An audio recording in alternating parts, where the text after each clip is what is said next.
Hello everyone, मैं Khumesh Sahu sir आप सभी का स्वागत करता हूं रीजनिंग के इस क्लास में। दोस्तों, आज हम रीजनिंग के अंदर एक नया चैप्टर स्टार्ट करने जा रहे हैं जिसका नाम है सिटिंग अरेंजमेंट। हिंदी में इसको हम बैठक व्यवस्था के नाम से भी जानते हैं दोस्तों, ठीक है ना। आपके different government competitive exams like SSC, railway, Vyapam या फिर अदर गवर्नमेंट कॉम्पिटेटिव एग्जाम्स जहां पर रीजनिंग का सिलेबस होता है, तो ये काफी महत्वपूर्ण चैप्टर होते हैं दोस्तों। सिटिंग अरेंजमेंट यहां से जरूर 2 से 3 सवाल, मिनिमम 2 से 3 सवाल देखने को मिलते ही मिलते हैं, ठीक है। काफी फेवरेट चैप्टर है, तो इस चैप्टर को हम एक बेहतरीन अंदाज में एक स्मार्टनेस अप्रोच के साथ आपके समक्ष प्रस्तुत करने जा रहे हैं दोस्तों।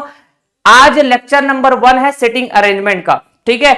और इससे पहले हम लोगों ने रीजनिंग के अंदर और भी काफी सारे चैप्टर्स फिनिश कर दिए हैं सक्सेसफुली। प्लेलिस्ट बना हुआ है दोस्तों, ठीक है। तो इस रीजनिंग की सीरीज को आप फॉलो करें, कंटिन्यू बेसिस पे वीडियो देखें, और जब आप वीडियो ओपन करते हैं तो मैं चाहूंगा कि आप एंड तक उस वीडियो को फॉलो करें, ठीक है। तभी आप समझ पाएंगे, सीख पाएंगे कि हम उस वीडियो के अंदर आपको क्या सिखाने का प्रयास किए हैं, ठीक है। यकीन मानिए एक स्मार्टनेस अप्रोच सीख पाएंगे रीजनिंग के सवालों का अटैक करने का, ठीक है। तो आपके जितने भी अपकमिंग एग्जाम्स हैं जहां पे रीजनिंग के सवाल पूछे जाते हैं, ठीक है, एसएससी, रेलवे, व्यापम या अदर गवर्नमेंट कॉम्पिटेटिव एग्जाम्स, तो इसके लिए यह रीजनिंग का सीरीज स्टार्ट किया गया दोस्तों, ठीक है। तो आप प्लेलिस्ट वाइज फॉलो करें, चैप्टर वाइज प्लेलिस्ट बना हुआ है, ठीक है। तो आज हम सिटिंग अरेंजमेंट का लेक्चर नंबर 1 आपके समक्ष प्रस्तुत करने जा रहे हैं। अगर आप इस चैनल पे नए हैं तो चैनल को जरूर सब्सक्राइब कर ले, ज्यादा से ज्यादा लोगों में वीडियो के इस लिंक को शेयर करें, और हम आपको जैसे जैसे चैप्टर फिनिश होते जाते हैं तो निःशुल्क क्लास नोट्स पीडीएफ भी अवेलेबल करा देते हैं दोस्तों, चैप्टर वाइज, ठीक है। तो इसके लिए जरूरी है कि आप हमारे टेलीग्राम चैनल को ज्वाइन कर ले। Maths academy by Khumesh sir, ये हमारा टेलीग्राम चैनल है, ठीक है ना। वीडियो की डिस्क्रिप्शन बॉक्स में, इस वीडियो की डिस्क्रिप्शन बॉक्स में आपको लिंक अवेलेबल है, आप वहां से भी डायरेक्टली ज्वाइन कर सकते हैं, या फिर टेलीग्राम में सर्च करिएगा maths academy by Khumesh sir, वहां से भी आप ज्वाइन कर सकते हैं। और सारे क्लासेस का क्लास नोट्स पीडीएफ बिल्कुल निःशुल्क में आपको अवेलेबल हो जाएगा, जिसको डाउनलोड करके आप अपने मोबाइल में सेव करके रख सकते हैं दोस्तों, और एग्जाम से पहले रिवीजन करके एक बेहतर परफॉर्म कर पाएंगे आप अपने एग्जाम के अंदर, ठीक है ना। तो चलिए स्टार्ट करते हैं बिना देरी किए आज का यह सेशन। देखिए दोस्तों, जैसे कि हमने कहा कि सिटिंग अरेंजमेंट हिंदी में इसको हम बैठक व्यवस्था के नाम से जानते हैं, ठीक है। अगर इसको हम एक सिंपल साधारण भाषा में डिफाइन करने की चाहत रखें तो कुछ इस तरह से डिफाइन किया जा सकता है दोस्तों। जब किसी व्यक्ति या वस्तु को किसी निश्चित परिस्थिति के अनुसार बिठाया जाता है तो यही प्रक्रिया सिटिंग अरेंजमेंट कही जाएगी, ठीक ना। हमने कहा जी कुछ ऐसे पर्सन्स है, जैसे यहां पे आप देख सकते हैं इस पर्टिकुलर इमेज में, इन सभी पर्सन्स को एक निश्चित परिस्थिति के अनुसार बिठाए गए हैं, ठीक है। और वो निश्चित परिस्थिति क्या है जी, तो आप देख सकते हैं कि ये सारे के सारे पर्सन्स एक सर्कल में बैठे हुए हैं क्या। हाँ जी, हमने कहा सर्कल का सेंटर, ठीक है। और हम ये भी देख पा रहे हैं कि सारे के सारे पर्सन्स जो इस सर्कल में बैठे हुए हैं, इनके मुख की दिशा किस तरफ है आप यहां पे देख के बता देंगे, क्योंकि यहां पे चित्र बना हुआ है, ठीक है। लेकिन सवाल में चित्र नहीं बना होता है, सवाल में चित्र नहीं बना होता है, ठीक है। तो क्या करेंगे सर, तो हम बताते हैं आपको, बिल्कुल बेसिक क्लास रहेगा ये, हम सवाल भी डिस्कशन करेंगे, बहुत बेसिक बेसिक सवालों से स्टार्ट करेंगे, लेकिन हम एक बेसिक कॉन्सेप्ट्स, एक स्मार्टनेस अप्रोच बिल्टअप करेंगे अपने अंदर, उसके बाद सवालों का प्रैक्टिस करते चलेंगे, ठीक है। क्या क्या इंपॉर्टेंट टर्मिनोलॉजी है ना, जो बार बार सवाल में देखने को मिलते हैं, ठीक, उसके लिए हम कैसे अप्रोच करेंगे, कैसे उसको अंडरस्टैंड करेंगे, ठीक है। इन सारी बातों को, है ना, जो भी बेसिक रूल्स है वो सब हम समझने का प्रयास करेंगे, क्योंकि आज लेक्चर नंबर 1 है, ठीक है। और साथ के साथ कुछ सवालों का मैं प्रैक्टिस भी कराऊंगा आपको, ठीक है। तो हमने कहा कि सारे के सारे पर्सन्स, इन सभी पर्सन्स की मुख की दिशा, मतलब ये किधर देख रहे हैं, सेंटर की तरफ देख रहे हैं क्या दोस्तों, ये भी सेंटर की तरफ देख रही है, ये भी सेंटर की तरफ देख रही है, ठीक है, ये भी सेंटर की तरफ देख रही है, ठीक, ये भी सेंटर की तरफ देख रही है, ठीक, ये जो लड़का है, ठीक है, ये भी सेंटर की तरफ देख रहा है, ये भी, सारे के सारे पर्सन सेंटर की तरफ देख रहे हैं, हाँ कि ना, मतलब मुख की दिशा सेंटर की तरफ है क्या, हाँ जी। और सर्कल में बैठे हुए हैं सारे के सारे पर्सन, तो जब हम इस तरह से बात करें, सेंटर की ओर मुख करके बैठे हुए हैं, तो हम एरो से दिखाएंगे। कैसे दिखाएंगे जी? एरो से। एरो का जो डायरेक्शन है, एरो का जो डायरेक्शन है वो सेंटर की तरफ होगा, ऐसे। समझ गए बात? क्लियर है? ऐसे ऐसे।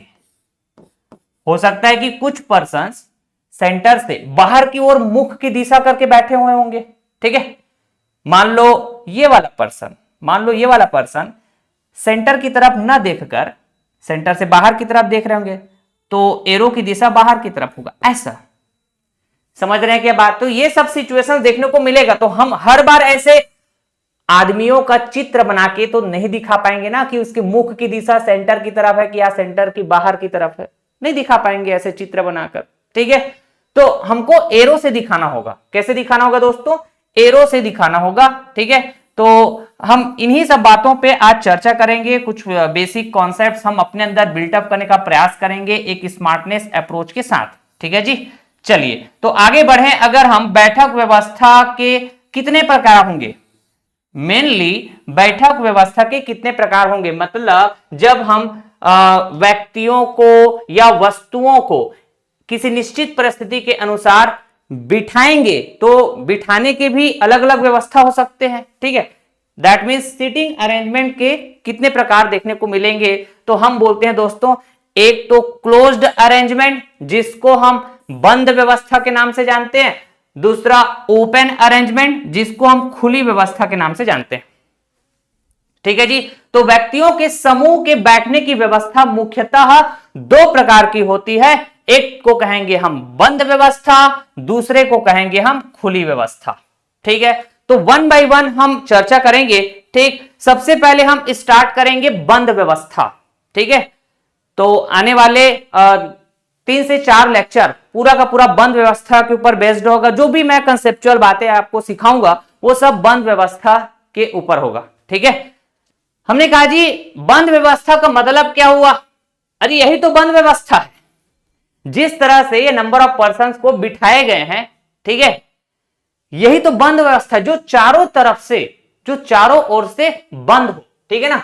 हमने कहा जी ऐसी व्यवस्था जो चारों ओर से बंद होती है क्या कही जाएगी? बंद व्यवस्था, ठीक है। एग्जाम्पल के लिए हमने कहा हम व्यक्तियों के समूह को वृत्त के चारों ओर, वृत्त मतलब सर्कल, जैसे कि यहां पे आप देख सकते हैं, व्यक्तियों के समूह को वृत्त के चारों ओर बिठा सकते हैं, जैसे कि यहां पे बिठाया गया है, ठीक है ना।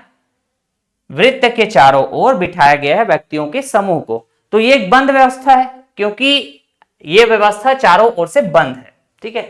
एज सिंपल एज, है ना। इसी प्रकार वर्गाकार, ठीक है ना, आयताकार, पंचभुजाकार, ये सभी भी बंद व्यवस्था में ही आएंगे, ठीक है। जैसे हमने कहा दोस्तों, हमने कहा कि कैरम बोर्ड खेल रहे हैं, है ना, तो कैरम बोर्ड स्क्वायर होता है क्या? ऐसे स्क्वायर शेप का, या फिर रेक्टेंगुलर शेप का दीजिए, ठीक है ना। जनरली स्क्वायर शेप का देखने को मिलता है। मैं आपको बंद व्यवस्था समझाने का प्रयास कर रहा हूं, दैट्स इट, ठीक है ना। तो ये सेंटर हो जाएगा, है ना। तो आपको क्या लगता है, यहां पे 4 लोगों की जरूरत होती है और सब लोग सेंटर की तरफ मुख करके बैठते हैं, तो हम इसको ऐसे एरो से दिखाएंगे, ऐसे, ठीक है जी। तो ये हो गया बंद व्यवस्था, समझ गए? ये क्या है? बंद व्यवस्था, ठीक। तो हमने इसीलिए कहा कि वर्गाकार में अगर नंबर ऑफ पर्संस बैठे हुए तो ये भी एक बंद व्यवस्था कही जाएगी, ठीक है। चाहे मुख की दिशा, बैठे हुए लोगों की मुख की दिशा जिधर भी हो, लेकिन एक बंद व्यवस्था बना रहे हैं ना, मतलब यही है भाई साहब बंद व्यवस्था, ठीक है। ऐसा आयताकार हो सकते हैं, पंचभुजाकार हो सकते हैं, ठीक है। तो हमने कहा जी जैसे पंचभुजाकार, पेंटागन, पेंटागन अगर हम आपको बना के दिखाएं दोस्तों तो कुछ इस तरह से, ये हो गया 3 भुजा, 3 साइड्स, ये 4th साइड, ये 5th साइड, ठीक है ना। तो यहां पे अगर नंबर ऑफ पर्संस बैठेंगे तो सबसे पहले तो जैसे इसको मान लिया मैंने सेंटर, ठीक है। तो एक व्यक्ति ऐसे बैठे हुए हैं, एक व्यक्ति ऐसे बैठे हुए हैं, एक व्यक्ति ऐसे बैठे हुए हैं, एक व्यक्ति ऐसे बैठे हुए हैं, ठीक है। तो हम हर बार ऐसे चित्र नहीं बना पाएंगे, है ना। जो लोग बैठे हैं उसका चित्र नहीं बना पाएंगे भाई, इतना समय नहीं रहेगा, तो हम एरो से दिखाएंगे, ठीक है। तो जैसे मैं एरो का डायरेक्शन दिखाया हूं, सभी के सभी पर्सन सेंटर की तरफ मुख करके बैठे हैं क्या, ठीक है। अगर मैं बाहर की तरफ दिखा देता है ऐसा, तो सेंटर से बाहर की तरफ मुख की दिशा करके बैठे हैं, ऐसे बोलते हैं आप। जैसे कि मैंने कहा जी, बंद व्यवस्था से संबंधित व्यवस्थाएं, ठीक है, मुख्यतः 3 प्रकार की होती है, ठीक है ना। और ये 3 प्रकार किस बेसिस पे है? उस बंद व्यवस्था में बैठे हुए लोगों की मुख की दिशा के आधार पे, ठीक है।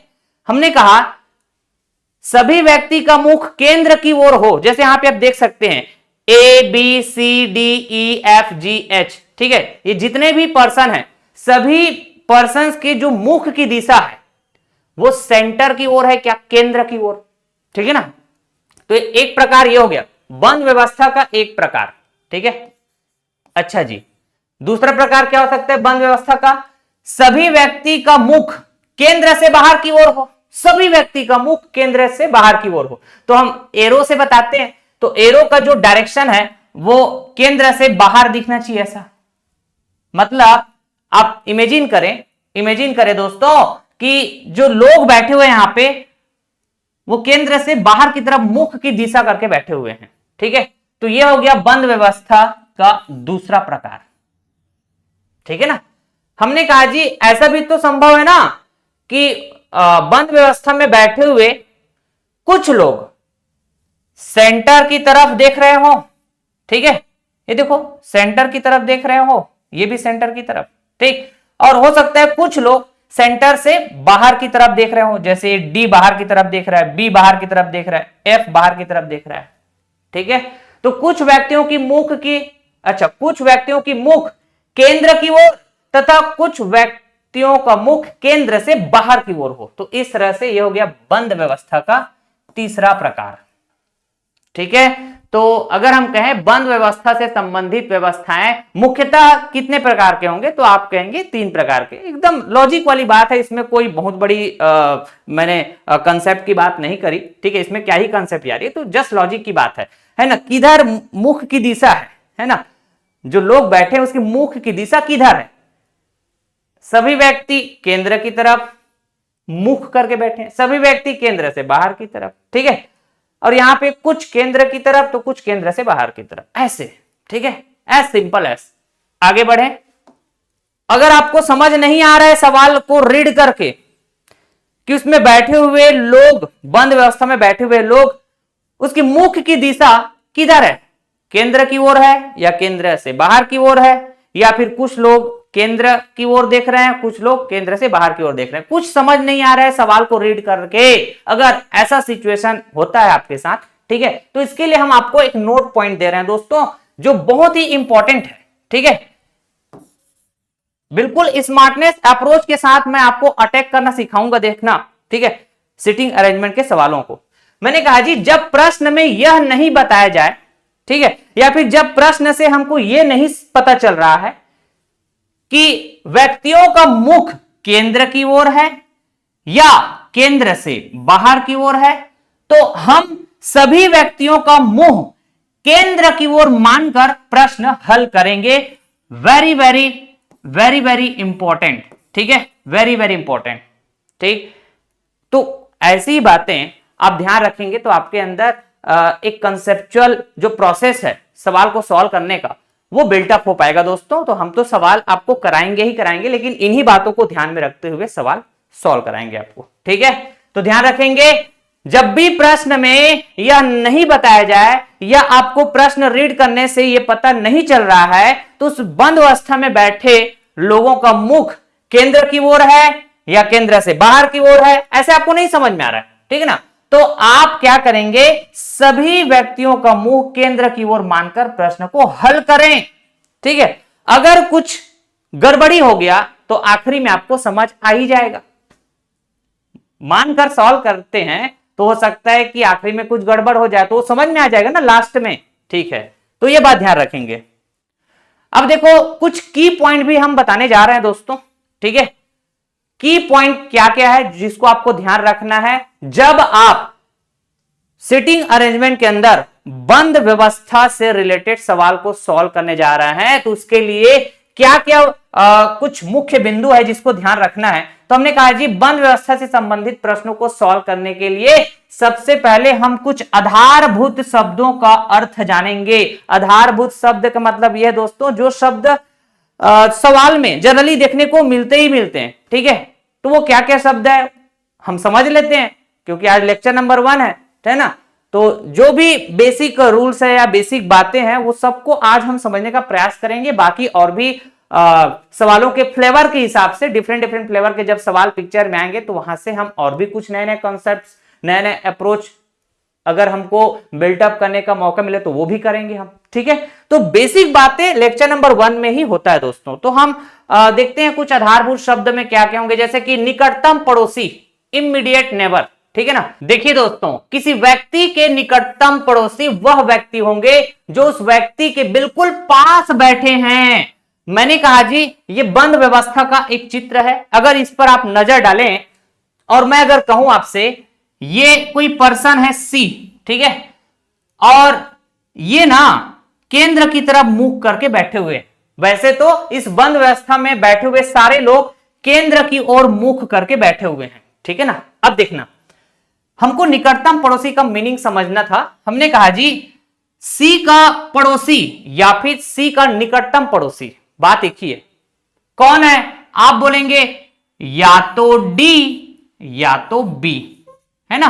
जस्ट राइट में कौन बैठा है, जस्ट लेफ्ट में कौन बैठा है, यही देखेंगे ना। क्योंकि जस्ट लेफ्ट और जस्ट राइट में जो बैठा है वही तो बिल्कुल पास बैठा है, ऐसे बोलेंगे ना, ठीक है ना जी। तो आप बोलेंगे सी का पड़ोसी या तो जस्ट राइट में बैठा है वो या तो जस्ट लेफ्ट में बैठा है वो, ठीक है ना जी, ऐसे बोलेंगे। अच्छा, तो मैं ये कह सकता हूं क्या कि बी और डी का निकटतम पड़ोसी यहां पे सी है, हाँ कि ना, ऐसा बोलना सही है? हाँ जी, मतलब बी और डी दोनों का निकटतम पड़ोसी है भाई साहब सी।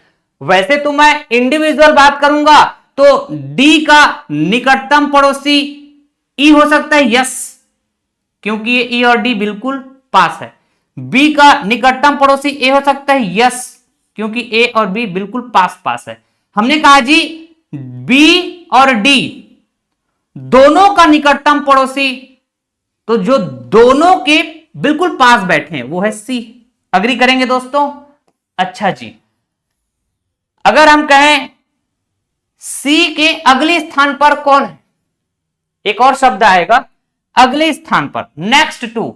सी का नेक्स्ट बताओ, तो आप बोलेंगे सर सी का नेक्स्ट ऐसे देखना है तो या तो हम जस्ट राइट देखें या तो जस्ट लेफ्ट देखें।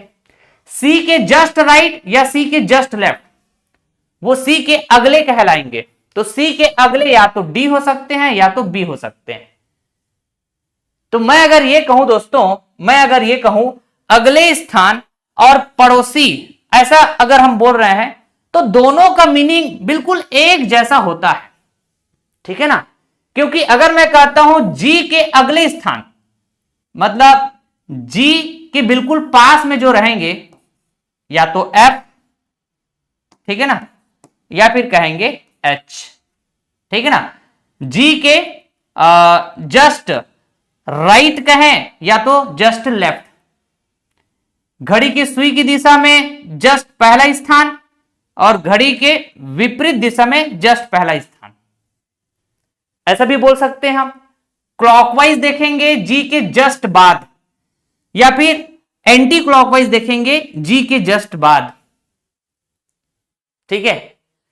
तो ऐसा अगर हम कह रहे हैं तो ये तो बिल्कुल पास पास है, पड़ोसी भी कहलाएंगे और अगले स्थान पर ऐसा बोलना तो भी एक जैसा है इसका मीनिंग। मतलब अगले स्थान कहें या पड़ोसी कहें, दोनों का मीनिंग बिल्कुल एक जैसा होता है। अग्री करेंगे? समझ आया? तो ये बिल्कुल आसान आसान शब्द है दोस्तों, लेकिन ऐसे आसान शब्द बोलकर हम कई बार ना स्किप कर जाते हैं, और जब सवाल एग्जाम में हम अटेम्प्ट कर रहे हो तो उस टाइम पे फिर ना हम वही सिली मिस्टेक कर बैठते हैं, इन छोटी छोटी बातों को गहराई से न समझने की वजह से, ठीक है। और गलत अप्रोच के कारण हमारा आंसर भी गड़बड़ हो जाता है, गलत हो जाता है, ठीक है ना। तो ध्यान रखेंगे दोस्तों, अगर हम यही चित्र पे कहें ए बी और एच का पड़ोसी है, मतलब बी और एच दोनों का पड़ोसी कौन है? तो आपने कहा जी ए। देख रहे हैं क्या आप? ठीक है ना, बी, ये देखो बी और एच दोनों के लिए निकटतम पड़ोसी देखना है। पड़ोसी का मतलब निकटतम पड़ोसी, तो आप बोलेंगे दोनों के बिल्कुल पास कौन बैठे हैं भाई साहब? तो ए बैठे हुए हैं। ठीक है जी, ठीक है ना, ऐसे। क्लियर? अच्छा जी, अगर हम कहें डी ई और सी का पड़ोसी है, तो आपको बिल्कुल पास बैठा हुआ ऐसे देखना है दोस्तों।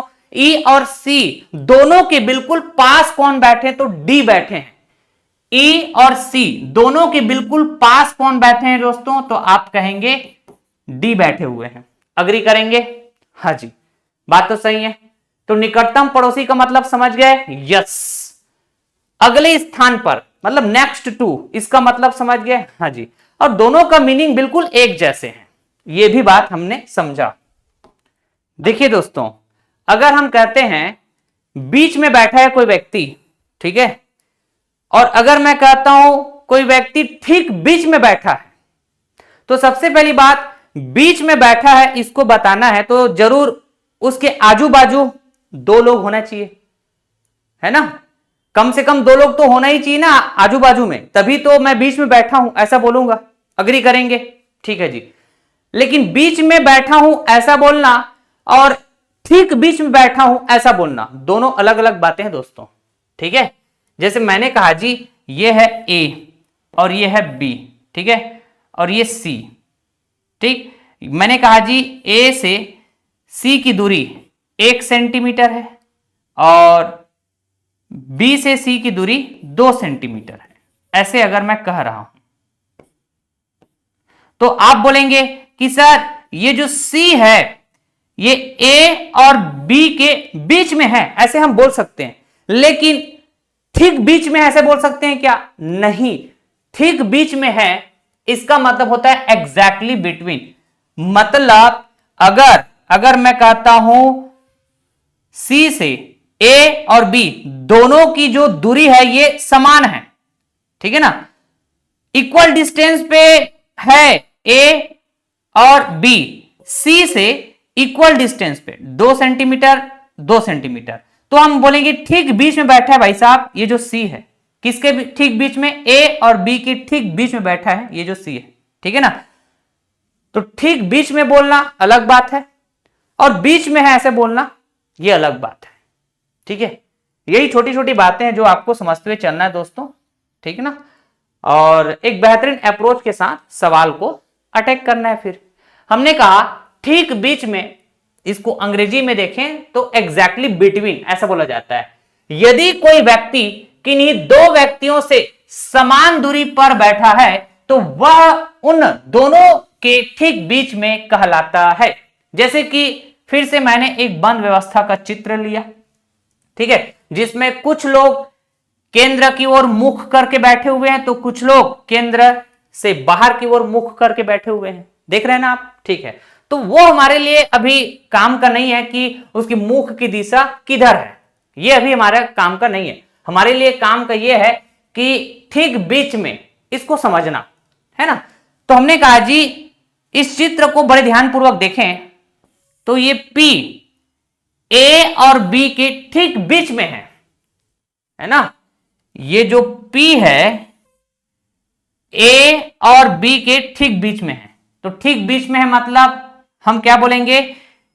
P A से और B से मतलब दोनों से समान दूरी पर बैठा हुआ है, ठीक है। अगर A से P का जो डिस्टेंस है 1 सेंटीमीटर, B से P का डिस्टेंस है 1 सेंटीमीटर, ठीक है, इक्वल डिस्टेंस पे है, तो हम बोलेंगे P A और B के ठीक बीच में है।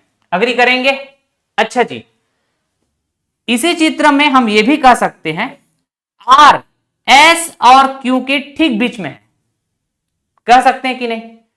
यहां पे जो R है ये S और Q के ठीक बीच में है, तो ऐसा हम तभी कह पाएंगे, ठीक है ना, जब R S से और Q से दोनों से इक्वल डिस्टेंस पे बैठा हो, समान दूरी पे बैठा हो। तो मैंने कहा दोस्तों, अगर S से R की जो दूरी है 2 सेंटीमीटर है, तो Q से R की दूरी भी 2 सेंटीमीटर होनी चाहिए, तभी हम कह पाएंगे कि R is exactly between S and Q।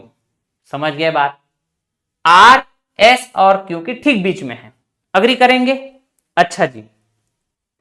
अब देखो, एक शब्द आता है दोस्तों तुरंत बीच में, ठीक है ना? तो आपको ऐसे कंफ्यूज नहीं होना है, मीनिंग को समझना है, इसीलिए तो आज बेसिक लेक्चर है बोला ना मैं, तो ये सारे शब्द इस्तेमाल होंगे सवालों में, है ना? तुरंत बीच में, इसका मतलब इमीडिएट बिटवीन, ये एग्जैक्टली बिटवीन है, ये इमीडिएट बिटवीन, ठीक ना? तो किन्हीं तीन एक साथ बैठे व्यक्तियों के मध्य, किन्हीं तीन एक साथ बैठे व्यक्तियों के मध्य स्थान वाला व्यक्ति अन्य दो व्यक्तियों के तुरंत बीच में कहलाता है। ठीक है, तीन लोग ऐसे बैठे हुए हैं, एक साथ बैठे हैं तीन लोग, ठीक है ना? तो मध्य स्थान वाला व्यक्ति जो रहेगा अन्य दो व्यक्तियों के तुरंत बीच में है, ठीक है ना? इमीडिएट बिटवीन ऐसे बोल देंगे, ठीक है? दूरी वगैरह बात नहीं करेंगे कि आजू बाजू में जो लोग बैठे हैं, ठीक है ना, उससे समान दूरी पर बैठा हुआ बीच में, ऐसे नहीं बोलेंगे, ठीक है? तीन बैठे हैं लोग, चाहे ऐसे वो देख लो, तीन ऐसे लोग बैठे हैं, तो मध्य वाला है ना, बीच वाला जो पर्सन होगा उसको हम क्या बोलेंगे? तुरंत बीच, ऐसा, ठीक है? तो इन शब्दों को ध्यान में रखते हुए चलेंगे दोस्तों। चलिए अगला पॉइंट हम आपको समझाने जा रहे हैं, बहुत ही महत्वपूर्ण पॉइंट है दोस्तों, पूरा का पूरा ध्यान स्क्रीन में होना चाहिए आपका, ठीक है? हमने कहा जी ये एक बंद व्यवस्था है, तो हमने कहा बंद व्यवस्था के अंदर अगर लोगों को बिठाना है तो मुख्यतः तीन प्रकार से हम बिठा सकते हैं, या तो सभी लोगों की मुख की दिशा केंद्र की ओर हो, या तो सभी लोगों की मुख की दिशा केंद्र से बाहर की ओर हो, या तो कुछ लोगों की मुख की दिशा केंद्र की ओर और कुछ लोगों की मुख की दिशा केंद्र से बाहर की ओर, यही कहते हैं। अच्छा जी, तो जब एक बंद व्यवस्था के अंदर लोगों को बिठाया गया है तो हमको बोला जाए दो विपरीत बैठे लोग या फिर दो सम्मुख बैठे लोग। सम्मुख का मतलब फेसिंग, विपरीत का मतलब अपोजिट। तो सम्मुख और विपरीत ये दोनों है लगभग सेम, लेकिन कुछ डिफरेंस है दोनों में, ठीक है? और कुछ का मतलब क्या, ठीक ठाक डिफरेंस है, और यही डिफरेंस समझना ये इंपॉर्टेंट है हमारे लिए, ठीक है? हमने कहा दोस्तों सबसे पहले तो दो लोग विपरीत बैठे हैं, तो विपरीत का मतलब समझना काफी इंपॉर्टेंट है। सिटिंग अरेंजमेंट चैप्टर के पॉइंट ऑफ व्यू से दो विपरीत बैठे लोग का मतलब क्या हुआ अगर हम बंद व्यवस्था के अंदर स्टडी कर रहे हैं? तो इसका मतलब है कि अगर दो लोग आमने सामने बैठे हैं, आमने सामने, इसका मतलब यह मत समझना कि हम दोनों एक दूसरे को देखते हुए बैठे हैं, तो इसका मतलब आमने सामने नहीं। एक सर्कल है, ठीक है, मतलब एक वृत्त, इसमें बहुत सारे लोगों को बिठाया गया है। मैंने कहा दोस्तों यहां जो R है और ये P है, ये दोनों एक दूसरे को देख रहे हैं क्या? नहीं, एक उधर देख रहा है तो एक इधर देख रहा है, एक ऊपर देख रहा है तो एक नीचे देख रहा है, ऐसा जैसे अभी डायग्राम बनाया है इस हिसाब से। लेकिन क्या ये एक दूसरे के विपरीत है? हां जी, बिल्कुल विपरीत है, क्योंकि सिटिंग अरेंजमेंट में विपरीत बैठे लोग इसका मतलब होता है आमने सामने।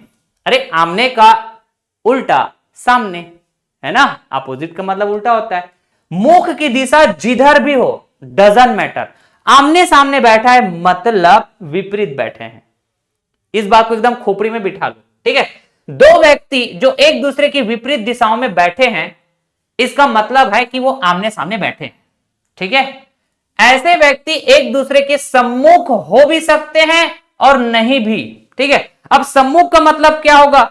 दो व्यक्ति जो एक दूसरे की विपरीत दिशाओं में बैठे हैं, मतलब आमने सामने बैठे हैं और एक दूसरे की तरफ मुख करके बैठे हैं, मतलब उधर बैठा हुआ आदमी मेरे को देख रहा है और मैं उसको देख रहा हूं, ठीक है, आमने सामने तो है लेकिन एक दूसरे की तरफ मुंह करके ऐसे हम बैठे हैं, सम्मुख।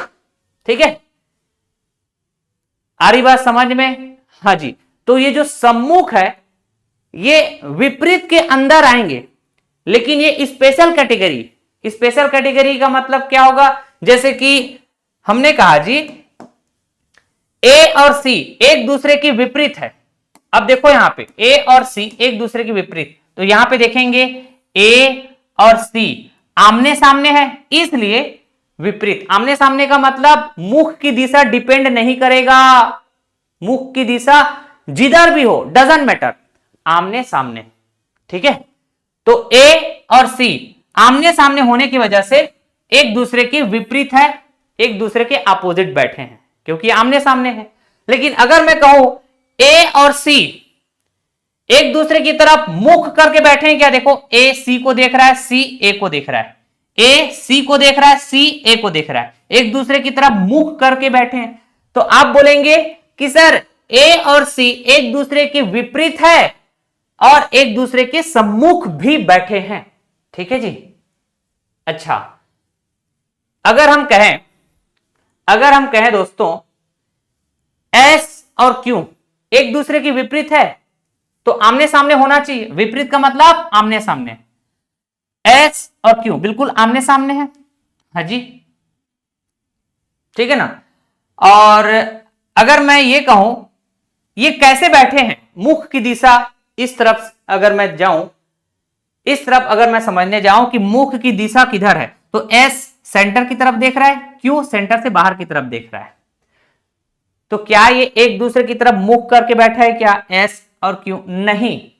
तो आप बोलेंगे कि एस और क्यू ये सिर्फ विपरीत कहे जाएंगे लेकिन सम्मुख नहीं कहे जाएंगे। हमने कहा डी और बी, कहां है डी और बी? ये देखो डी और बी, डी बी को देख रहा है, बी डी को देख रहा है, सम्मुख है, हाँ जी, आमने सामने है, हाँ विपरीत। तो आप बोलेंगे डी और बी एक दूसरे के विपरीत है और साथ के साथ डी और बी एक दूसरे के सम्मुख है। तो हमने कहा विपरीत बैठे हुए व्यक्ति है ना, ऐसे व्यक्ति एक दूसरे के सम्मुख हो भी सकते हैं और नहीं भी हो सकते हैं। ठीक है जी। आपने कहा जी आर और पी एक दूसरे के विपरीत है, आर और पी एक दूसरे के विपरीत है, लेकिन क्या यह सम्मुख है? नहीं। ठीक है। हमने कहा जी ए और सी एक दूसरे के विपरीत है, हाँ जी, क्या यह सम्मुख है? हाँ जी सम्मुख है, क्योंकि सी ए को देख रहा है, ए सी को देख रहा है। समझ गए दोस्तों? ये बहुत इंपॉर्टेंट है, थोड़ा समय देके समझाया, लेकिन यही छोटी छोटी बातों को आपको समझते हुए चलना है और एक स्ट्रॉन्ग अप्रोच अपने अंदर बिल्टअप करना है। ठीक ना। चलिए, वेरी मोस्ट इंपॉर्टेंट टर्म जो कि बार बार इस्तेमाल होंगे सिटिंग अरेंजमेंट के सवालों में, ठीक है ना, जिसको हम कहेंगे बायां दायां, लेफ्ट राइट। बायां का मतलब लेफ्ट, दायां का मतलब राइट। ठीक है। तो हमने कहा दोस्तों आप सिटिंग अरेंजमेंट के सवाल अटेम्प्ट कर रहे हैं और ऐसे बोला जाए कि P के दाएं, A के बाएं, A के बाएं से दूसरा, A के दाएं से तीसरा, तो आप उस A की जगह अपने आप को रखें। ठीक है। तो और आपका अंडरस्टैंडिंग वाला पार्ट मजबूत साबित होगा। ठीक है। चलिए, अब आप 2-4 सवाल सॉल्व करेंगे, मेरे साथ प्रैक्टिस करेंगे, तो आपको भी आदत लग जाएगा ये बायां दायां का मतलब क्या होगा। तो अभी हम सिटिंग अरेंजमेंट के अंदर बंद व्यवस्था पढ़ रहे हैं, क्लोज्ड अरेंजमेंट का स्टडी कर रहे हैं। तो इसमें कुछ आधारभूत शब्द, जिसमें बहुत ही इंपॉर्टेंट आधारभूत शब्द आता है बायां दायां, जो लगभग हर सवाल में इस्तेमाल होता है। तो इसको हम कैसे हैंडल करें, कैसे हम इसको अंडरस्टैंड करें। तो पहली बात देखो, किसी व्यक्ति का बायां दायां उस व्यक्ति की मुख की दिशा पर निर्भर करता है। अब देखो, हमने कहा जी मुख की दिशा बड़ा इंपॉर्टेंट है कि जैसे कि यहां पे देखो, ये सभी लोग सेंटर की तरफ मुंह करके बैठे हुए हैं क्या? सेंटर की तरफ मुंह करके बैठे हैं, ठीक है। अगर सेंटर से बाहर की तरफ मुंह करके बैठेंगे तो भाई साहब लेफ्ट राइट बदल जाएगा कि नहीं? अग्री करेंगे? अपने आप को खुद रख के देखो, किसी एक पर्सन की जगह अपने आप को खुद रख के देखिए ना, ठीक है। आप अभी सेंटर की तरफ मुंह करके बैठे हैं, ठीक, तो आपका लेफ्ट और ये आपका राइट। अगर आप सेंटर से बाहर की तरफ मुंह करके बैठे हैं तो आप बोलेंगे सर सेंटर के बाहर तरफ मुंह करके बैठे हैं तो ये उलट पुलट हो जाएगा, ये आपका राइट हो जाएगा, ये आपका लेफ्ट हो जाएगा, ठीक है। आ रही बात समझ में? अच्छा जी, तो यहां पे मुख की दिशा बड़ा इंपॉर्टेंट होने वाले हैं, मुख की दिशा बड़ा इंपॉर्टेंट होने वाला है, ठीक है। चलिए, तो जब बायां दायां की बात होती है सवालों में, ठीक है ना जी, तो जनरली यहां पे दो तरह के सिचुएशंस देखने को मिलेंगे। एक ये वाला सिचुएशन, ठीक है, यदि व्यक्ति केंद्र की ओर मुख करके बैठा है, ये देखो केंद्र की ओर मुख करके बैठा है, या फिर यदि व्यक्ति केंद्र के बाहर की ओर मुख करके बैठा है, मतलब ये, ठीक है। दो ही सिचुएशन देखने को मिलेंगे। तो देखिए इसको कैसे हैंडल करना है। यहां पे हम लोग क्लॉकवाइज एंटी क्लॉकवाइज इसको भी एड ऑन करते चलेंगे, ठीक है। और ये जरूरी है समझना, क्लॉकवाइज का मतलब क्या होता है जी? घड़ी की सुई की दिशा, ठीक है ना। घड़ी कैसे चलते हैं बताओ? ये 12, ठीक है, ये 6, ये 9 और ये 3, तो ऐसे चलता है ना घड़ी, ठीक है। तो क्लॉकवाइज का मतलब घड़ी की सुई की दिशा, ठीक है। जैसे ए से क्लॉकवाइज चलना है तो ऐसे चलेंगे, ए से एंटी क्लॉकवाइज चलना है तो घड़ी की सुई के अपोजिट दिशा ऐसे चलेंगे, ठीक है जी। समझ रहे हैं बात? अच्छा, ये बात समझ गए तो पहले सिचुएशन पर चलते हैं हम लोग। यदि व्यक्ति केंद्र की ओर मुख करके बैठा है तो यह है सेंटर, सेंटर की ओर मुख करके बैठा है कोई व्यक्ति ए, अच्छा जी, तो उसका दायां एंटी क्लॉकवाइज होगा तथा बायां क्लॉकवाइज होगा, ठीक है।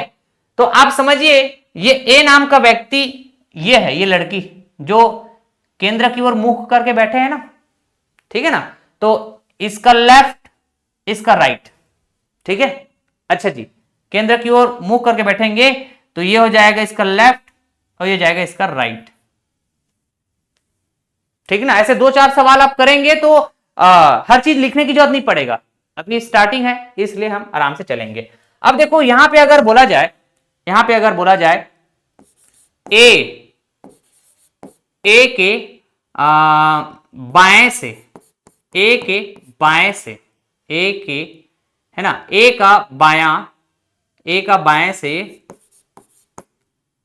सेकंड, ए का बाएं से सेकंड, ठीक है।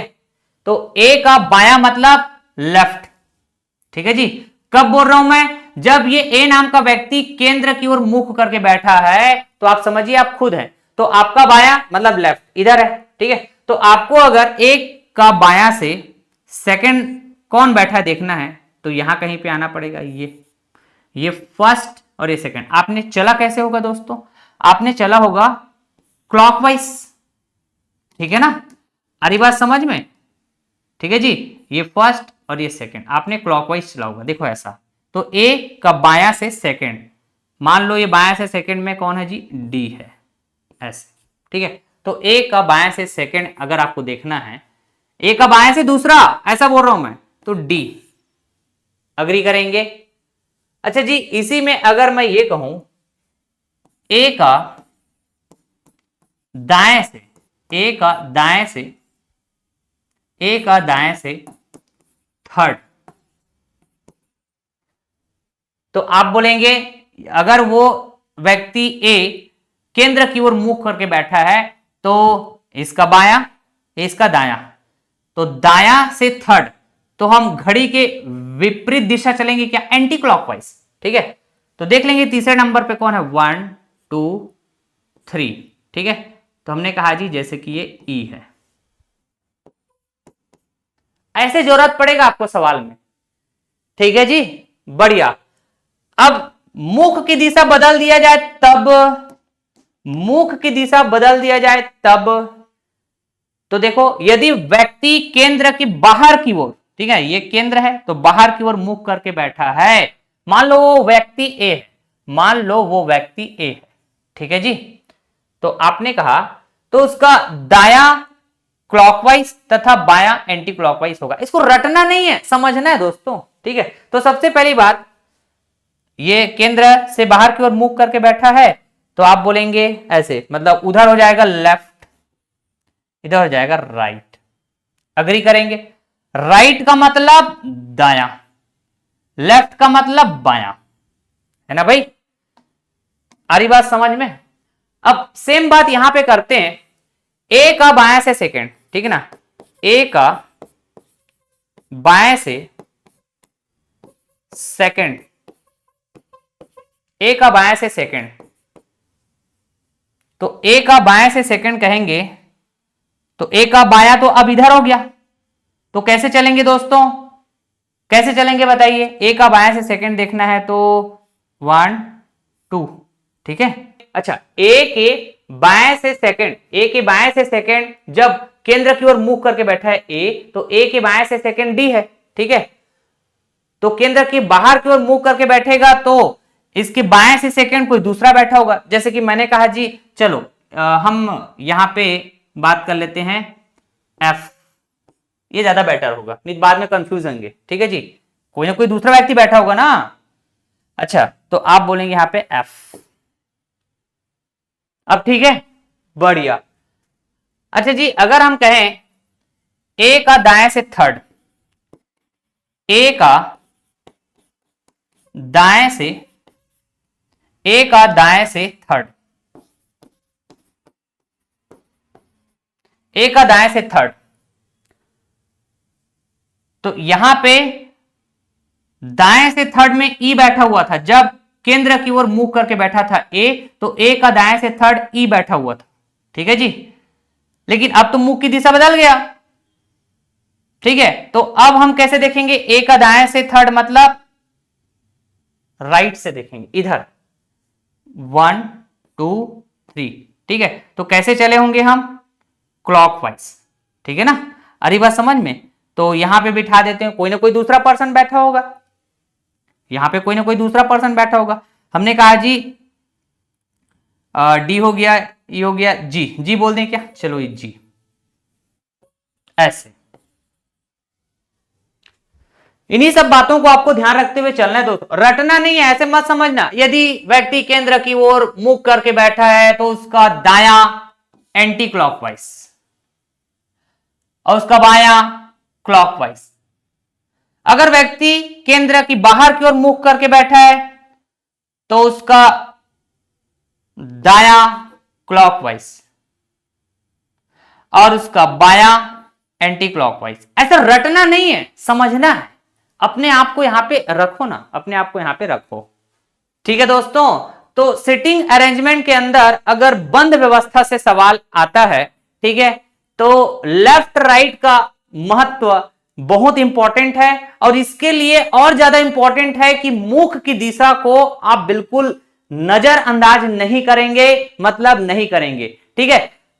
दैट मीन्स मुख की दिशा पहले देखना है कि अगर आपको बोला जाए ए के बाएं से सेकंड, ए के दाएं से थर्ड, इस तरह से, तो भाई वो ए नाम का व्यक्ति केंद्र की ओर देख रहा है कि केंद्र से बाहर की ओर देख रहा है, ये पहले आप चेक करेंगे, उसके बाद ही आप बताएंगे कि ए का बाएं से सेकंड अगर केंद्र की ओर देख रहा है तो डी नाम का व्यक्ति बैठा है, अगर ए केंद्र की बाहर की ओर देख रहा है तो ए का बाएं से सेकंड एफ नाम का व्यक्ति बैठा हुआ है, ऐसा बोलेंगे।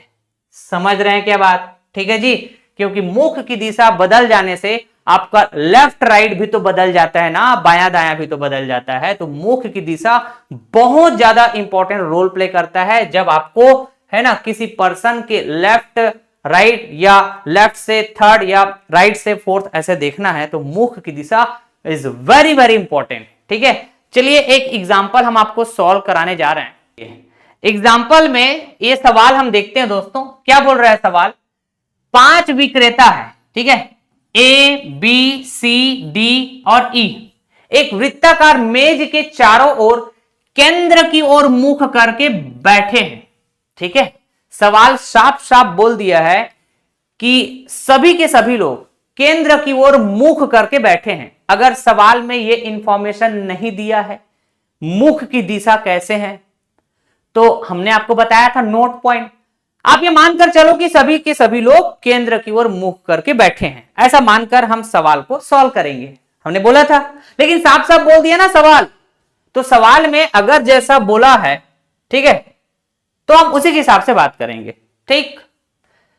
तो हमने कहा 5 लोग हैं ए बी सी डी और ई जो एक वृत्ताकार मेज के चारों ओर केंद्र की ओर मुख करके बैठे हैं, ठीक है। ए ई के ठीक बाएं है, यहां पे जो ए है ये ई के ठीक लेफ्ट में है, मतलब बाएं, ठीक है।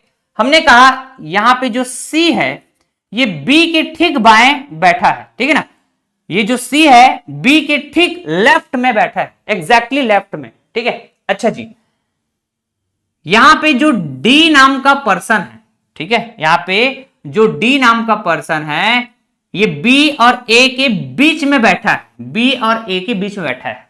तो सवाल क्या बोल रहा है, ई के दाएं से दूसरे स्थान पर कौन बैठा है, सवाल क्या बोल रहा है, ई के दाएं मतलब राइट, ई के राइट से दूसरे स्थान मतलब सेकंड, ठीक है ना।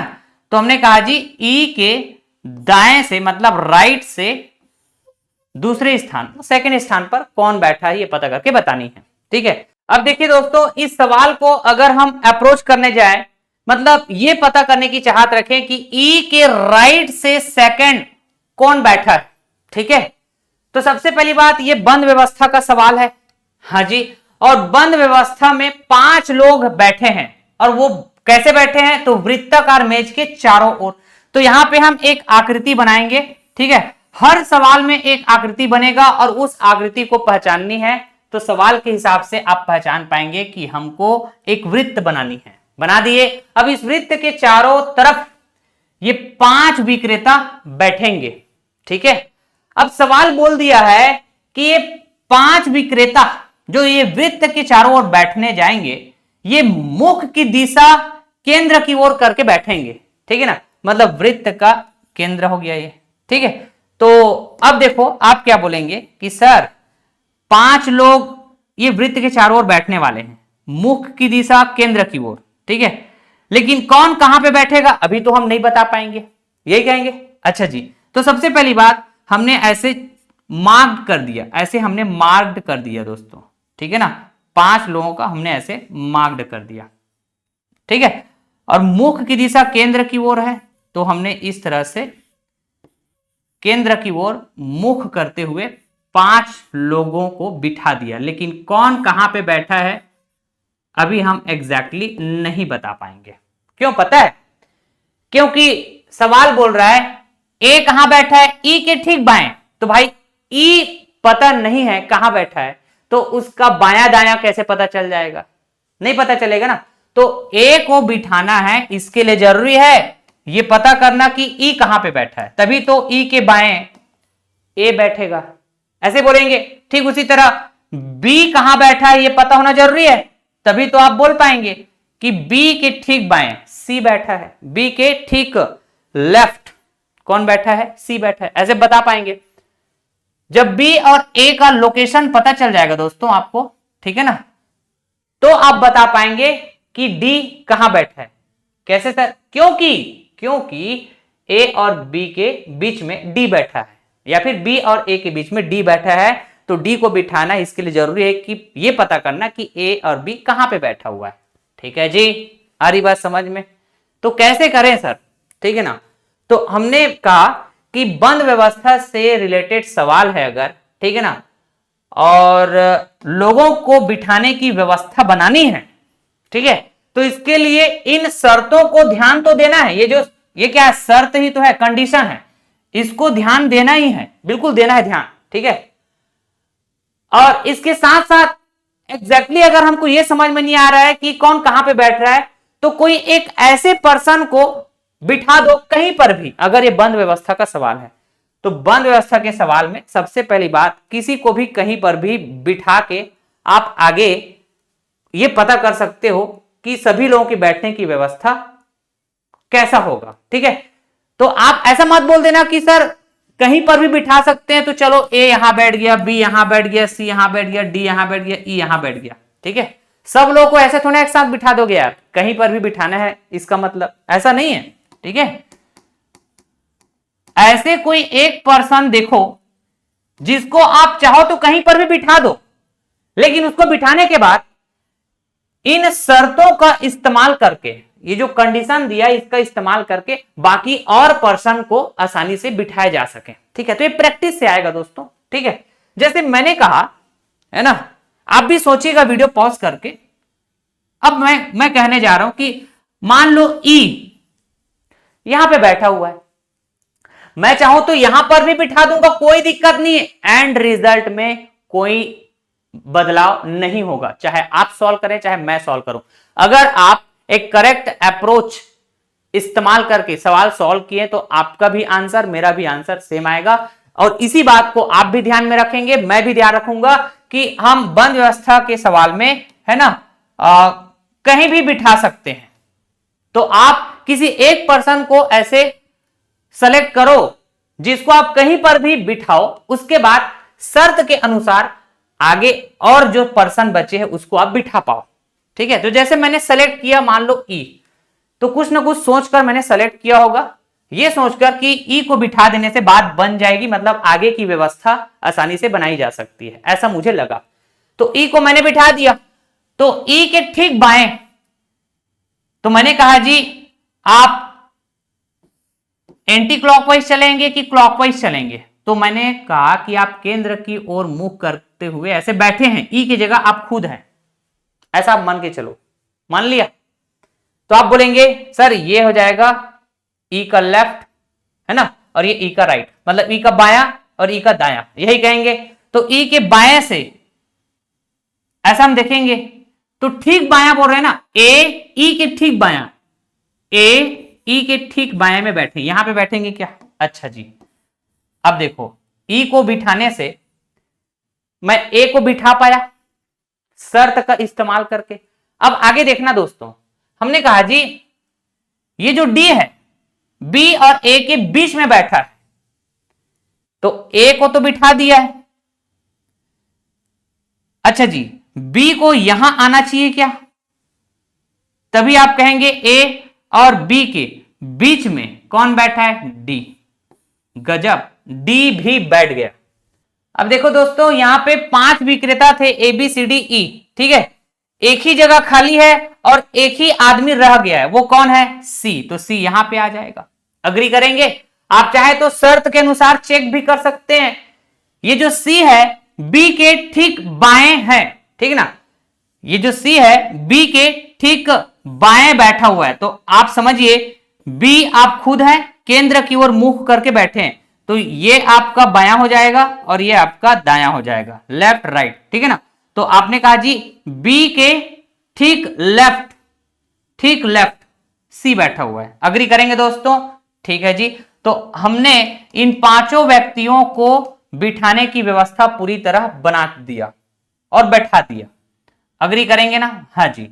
अब सवाल का आंसर हम बड़े आसानी से दे सकते हैं। सवाल क्या बोल रहा है?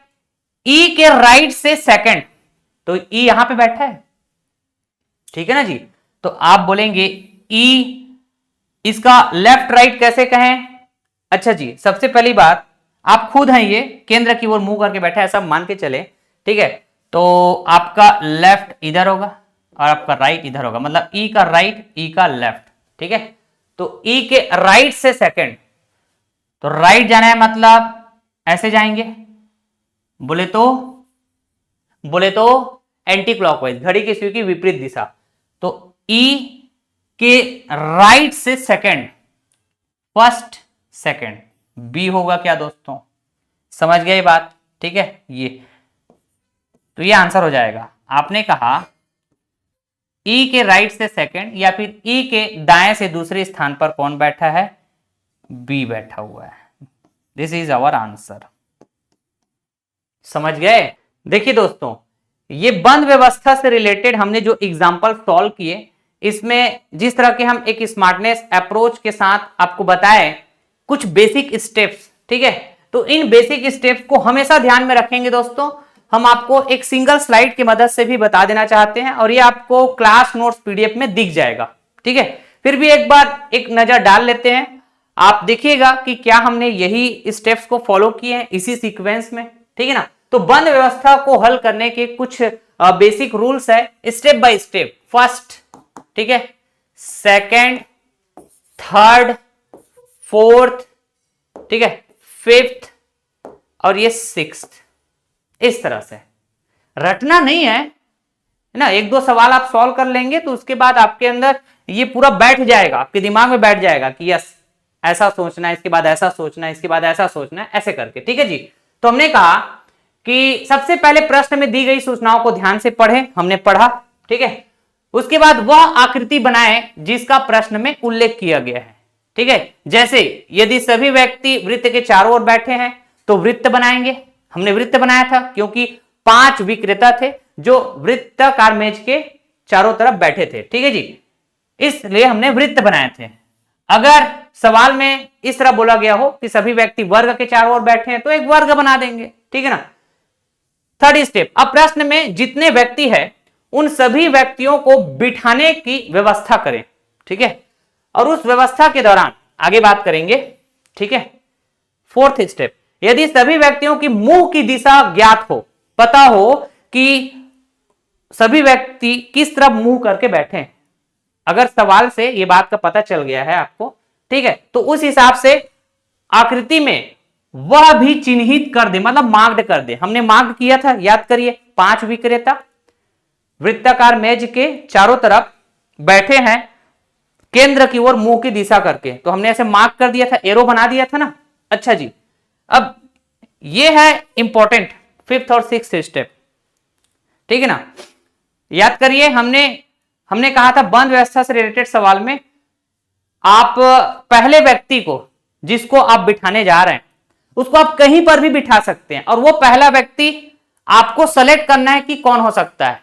2-4 सवाल प्रैक्टिस करने के बाद आपको समझ में आ जाएगा, ठीक है। जैसे हमारे हिसाब से पहला व्यक्ति कौन था, याद करें, इस सवाल में ई था क्या। तो आपको सिलेक्शन लेना है कि पहला व्यक्ति कौन होगा जिसको हम कहीं पर भी बिठा सकते हैं बंद व्यवस्था से रिलेटेड सवाल में।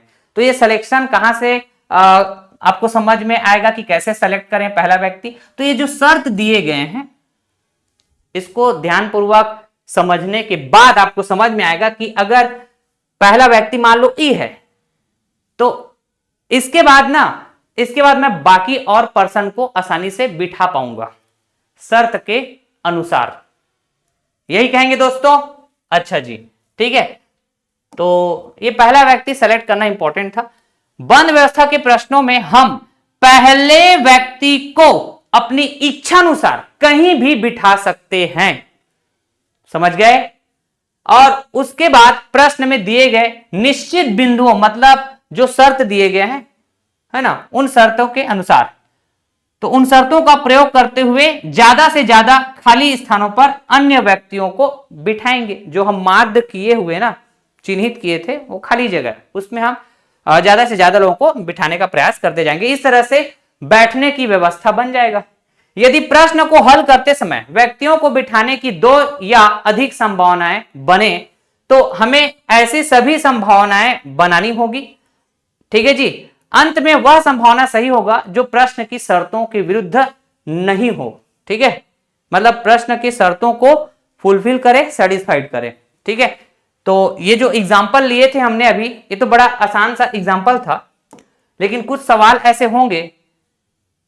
ऐसे होंगे जिसके लिए हमको 2 या 2 से ज्यादा संभावनाएं देखनी पड़ेगी, ठीक है। मतलब जैसे एक डायग्राम बनाया, बाजू में हो सकता है एक और डायग्राम बनाएंगे, ऐसे शर्त को देखते जाएंगे, यहां पर भी बिठाएंगे, दूसरे डायग्राम में भी बिठाएंगे, ठीक है। तो आखिरी में हमको समझ में आ जाएगा कि एक ऐसा संभावना है ये वाला या ये वाला, ठीक है, जो सही होगा, जो दिए गए शर्त को सेटिस्फाइड कर रहा है, फुलफिल कर रहा है, शर्तों के विरुद्ध नहीं है, इस तरह से। ठीक है जी। तो ये बेसिक स्टेप्स एक बार रीड मार लेना अच्छे से, उसके बाद सवालों को अटैक करते हुए चलना। ठीक ना। तो आज के लिए बस इतना ही दोस्तों, आज के लिए बस इतना ही। ठीक है। अगले वाले सेशन में हम सिटिंग अरेंजमेंट लेवल 1 पर आधारित एमसीक्यू सॉल्व करेंगे। कुछ मैं आपको होमवर्क दे देता हूं, स्क्रीनशॉट लेके रख लीजिए और सॉल्व करिएगा। ये पहला होमवर्क, ठीक है ना, होमवर्क नंबर 1। ठीक है। अच्छा जी, सेकंड होमवर्क नंबर 2। अच्छा जी, ये है होमवर्क नंबर 3। Homework number 4। अच्छा, ये है होमवर्क नंबर 5। ठीक है। तो चलो मैं आपको 5 सवाल दे दिया होमवर्क के लिए। आज का सेशन यही पास एंड करते हैं दोस्तों। जो भी बेसिक रूल्स है, जो भी बेसिक बातें हैं, जो इंपॉर्टेंट टर्मिनोलॉजी है, जो बार बार इस्तेमाल होता है, जिसको कैसे ध्यान रखना है, हम सारी चीजें बता दिए हैं सिटिंग अरेंजमेंट के अंदर। क्लोज्ड अरेंजमेंट, ठीक है, ये हम आपको सिखा चुके हैं एग्जाम्पल के साथ। अब अगले सेशन से हम लेवल वाइज सवालों का डिस्कशन करेंगे। ठीक है। एक स्मार्टनेस अप्रोच जो सिखाए हैं उसको फॉलो करते हुए। तो अगर आप इस चैनल पे नए हैं तो चैनल को जरूर सब्सक्राइब कर ले दोस्तों, ज्यादा से ज्यादा लोगों में आप शेयर कर लीजिएगा। वीडियो के डिस्क्रिप्शन बॉक्स में टेलीग्राम चैनल का लिंक है, उसको जरूर ज्वाइन कर लीजिएगा। ये क्लास नोट्स पीडीएफ आपको निःशुल्क अवेलेबल करा दिया जाता है जैसे चैप्टर एंड होता है तो। ठीक है। So till then, thank you so much, I love you, tata bye bye, love you all, take care, जय हिंद दोस्तों।